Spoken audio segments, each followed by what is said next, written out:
ওম তৎসৎ।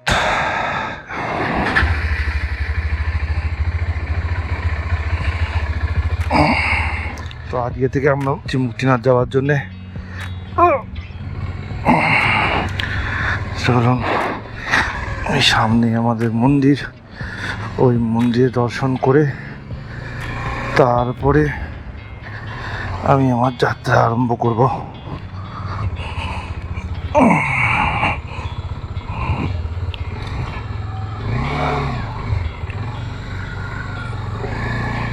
চলো, এইবার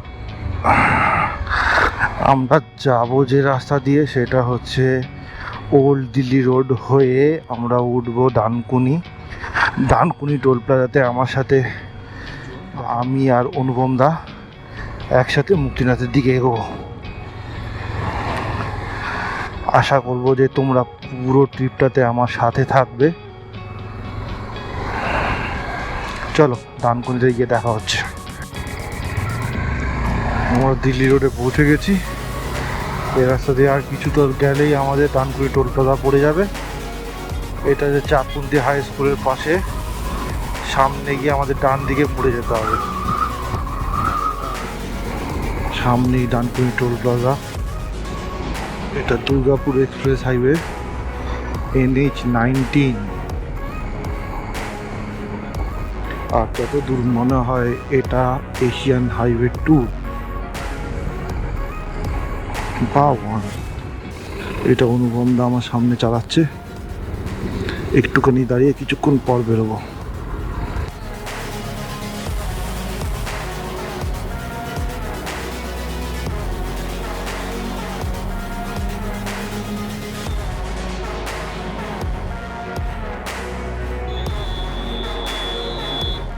সামনে পার্ল টোল প্লাজা। আজকের দিনের দ্বিতীয় টোল প্লাজা পার করব আমরা। আজকের রাস্তা খুব ভিড় আছে। ওই যে অনুপমরা চলে গেল। টোল প্লাজা সাধারণভাবে এটা ওই 1 ঘন্টার কাছাকাছি লাগে, কিন্তু আজকে একটু বেশি সময় নিল।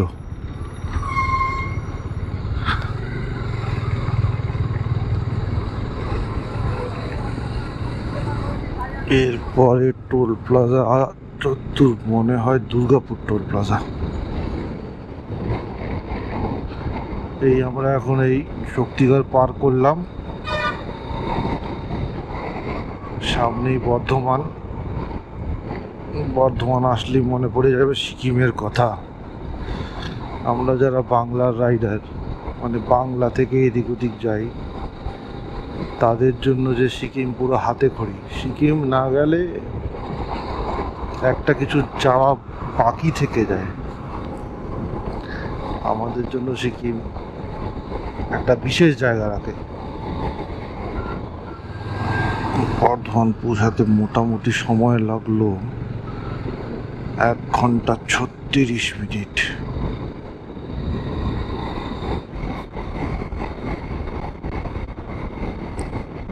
এখন আছি পানাগড় বাইপাসে। একটা সময় ছিল যখন লোক এই পানাগড় পার করতে 3 থেকে 4 ঘন্টা লাগতো।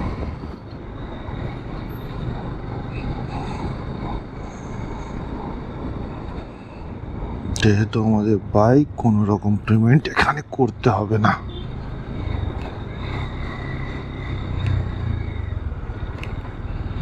অনুপম তো পৌঁছে নেমে দাঁড়িয়ে গেছে।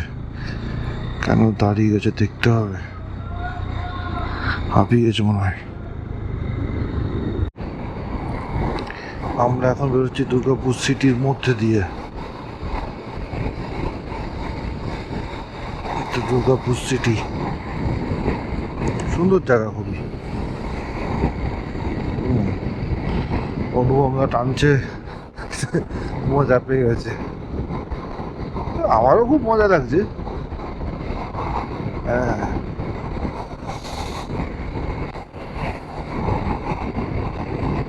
চলো, সামনে আলো শেষ।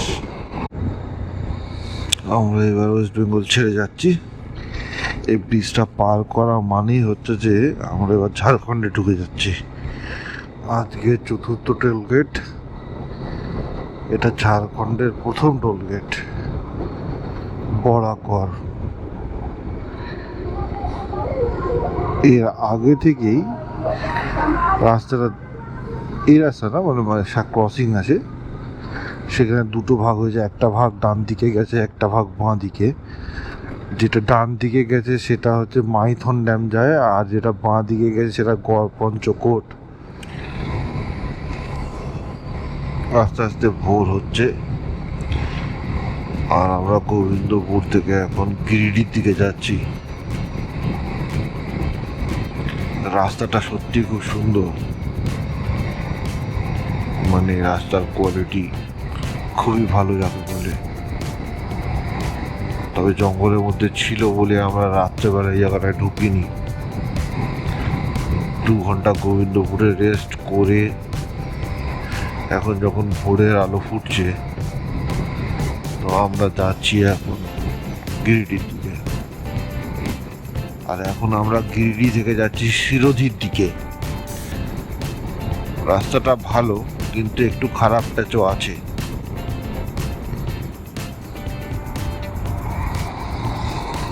যে অনুপম আমাকে ওভারটেক করে এগিয়ে যাচ্ছে।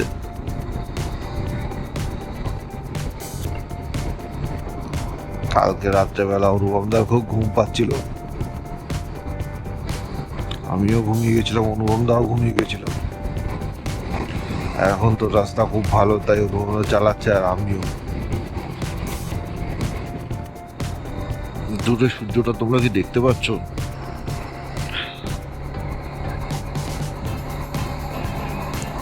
এইসব দেখার জন্য বেরোনো রাস্তায়,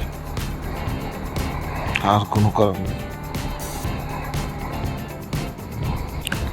রাস্তার সৌন্দর্য সে চলছে আর চলছে, সুন্দর রাস্তা, খুবই সুন্দর।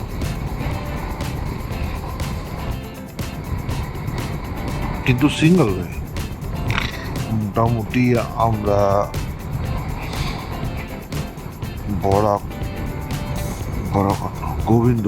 গোবিন্দপুরের পর থেকে সিঙ্গেল ওয়েতেই যাচ্ছি।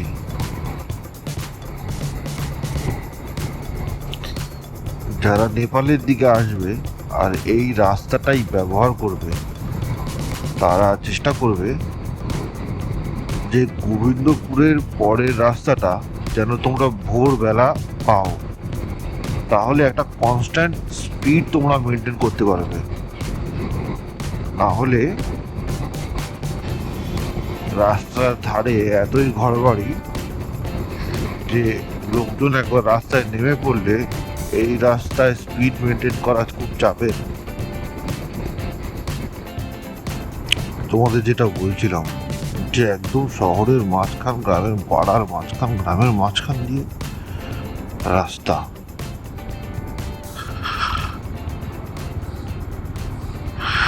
এই মোড়টাকে মনে রাখবে, এই মোড়টা থেকে ডান দিকে চলে যেতে হবে।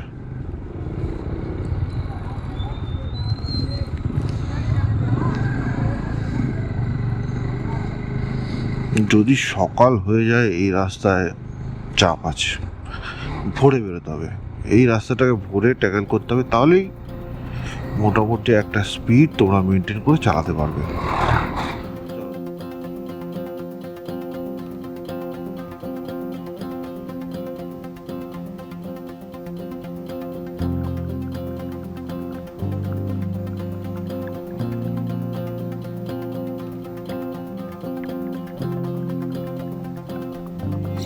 একটা জিনিস কি মনে হচ্ছে, এখানে কোনো পেট্রোল পাম্প নেই, বুঝলে? তাই যারা তোমরা এদিক দিয়ে আসবে, যদি পারো, যাদের ধরো ট্যাঙ্ক রেঞ্জ কম, তারা গোবিন্দপুরের আশেপাশে থেকে তেল নিয়ে নিও, কারণ এখানে মনে হয় তেলের পাম্প খুব একটা নেই। এটা জানিয়ে রাখলাম তোমাদের সুবিধা হলেও হতে পারে।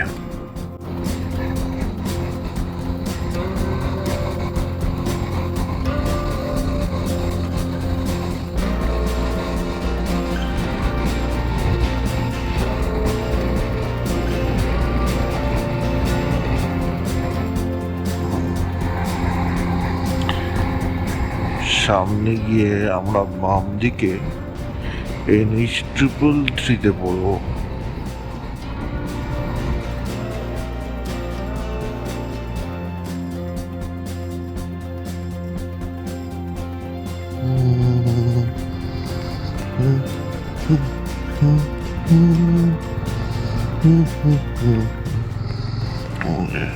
Jamui 68 kilometre, Patna 234 kilometre. জামুইয়ের দিকে ঢোকার আগে মানে সত্যি কথা বলতে সকাল থেকে চালাচ্ছি আর দেখছি আর অবাক হচ্ছি, সত্যি খুব সুন্দর জায়গা।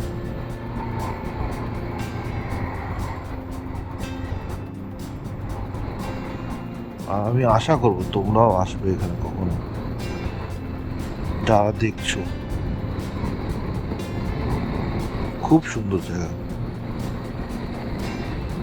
আর সেরকম দূরেও না ঘর থেকে।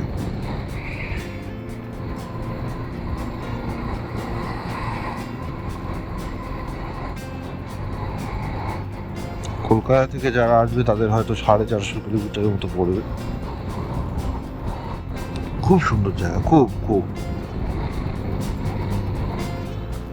2 থেকে 3 দিনের রাইডের জন্য যারা কলকাতার আশেপাশে জায়গা খোঁজো তাদের জন্য জামুইয়ের কিছুটা আগে এই জায়গাটা খুব সুন্দর। থাকার ব্যবস্থা এখানে আছে কিনা আমি জানি না, তবে জায়গাটা 2 থেকে 3 দিনের রাইডের জন্য খুব ভালো। কলকাতা থেকে 450 কিলোমিটারের মধ্যে, খুব সুন্দর জায়গা। আর কিছুক্ষণের মধ্যে ঢুকবে লক্ষ্মীসরাই। সামনে ন্যাশনাল হাইওয়ে 33, এদিকে পাটনার দিকে মুড়ে যেতে হবে। এদিকে পাটনার দিকে এবার মুড়ে যেতে হবে। চলুন চলুন, বাঁ দিকে চলুন, বাঁ দিকে।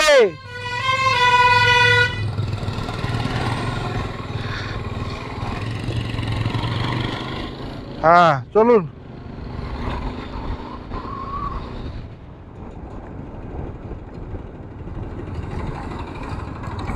এটা হচ্ছে NH33।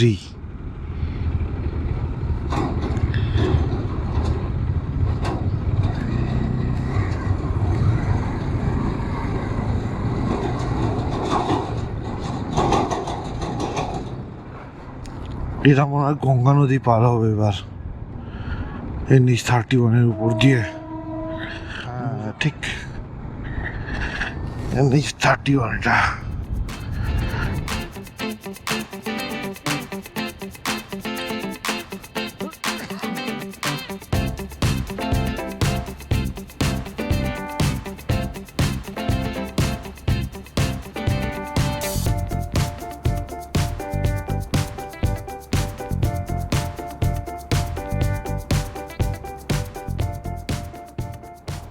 এটা মনে হয় ডিনারাজের 7 নম্বর টোলগেট আমি পার করছি।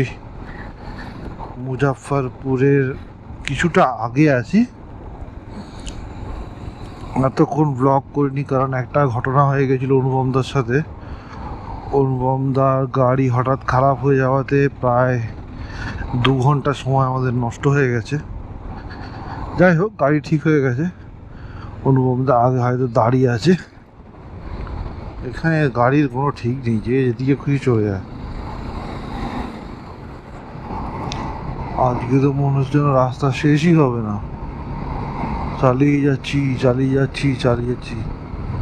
কাল রাত্রে সেই যে সিঙ্গেল রাস্তায় পড়েছি, এখনো সেই চলছে চলছে আর চলছে।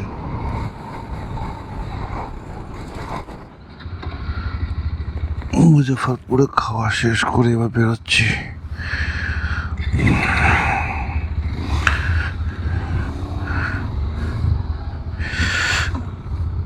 এখনো মোটামুটি 122-23 কিলোমিটার বাকি। পৌঁছাতে পৌঁছাতে 7টা সাড়ে 7টা বেজেই যাবে মনে হচ্ছে। ভেবেছিলাম 1টার মধ্যে পৌঁছাবো, মোটামুটি 6 ঘন্টা লেট।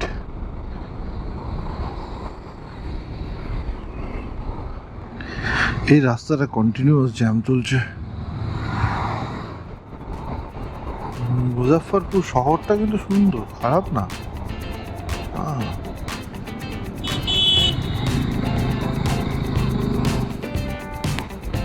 এখান থেকে রক্সোর আর 128 কিলোমিটার, আশা করি 2 ঘন্টার মধ্যে হয়ে যাবে যদি রাস্তা এরকমই থাকে। ডবল লেন হাইওয়ে আর রাস্তা ফাঁকা, যেটা সারা সকাল থেকে এই প্রথমবার পেলাম মনে হচ্ছে।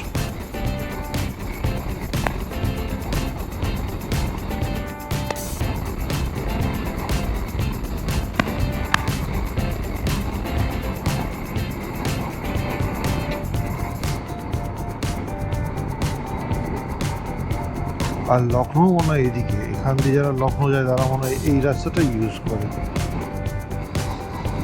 এবার অনুপমরাও মজা পেয়ে গেছে, এতক্ষণ না খেয়ে না দিয়ে মাথা গরম হয়ে গেছিল।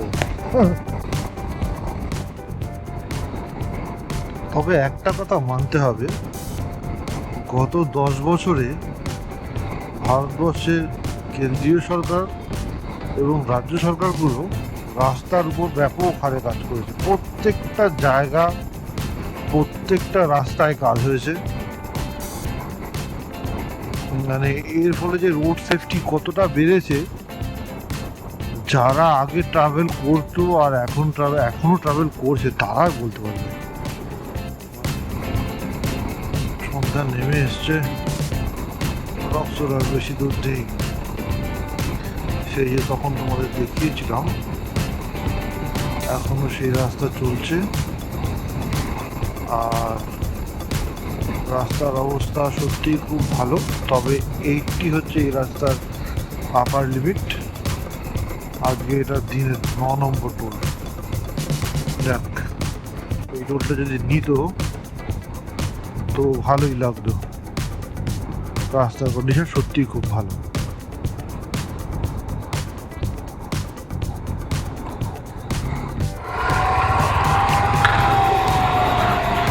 এইটা নেপাল ঢুকছি, ইন্ডিয়ান কাস্টম পার করে গেছি। আর এইবার আমরা যাচ্ছি নেপালের দিকে।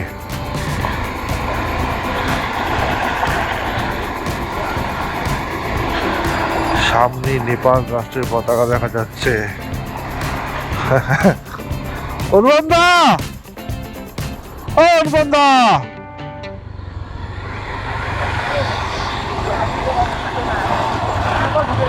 বলে ফিলিংটা কেমন লাগছে আপনার?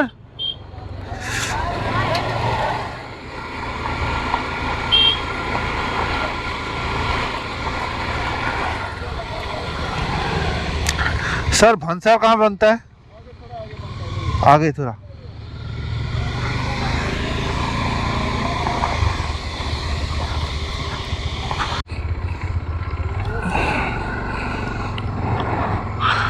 ভনসার মানি এক্সচেঞ্জ আর সিম নেওয়া হয়ে গেছে।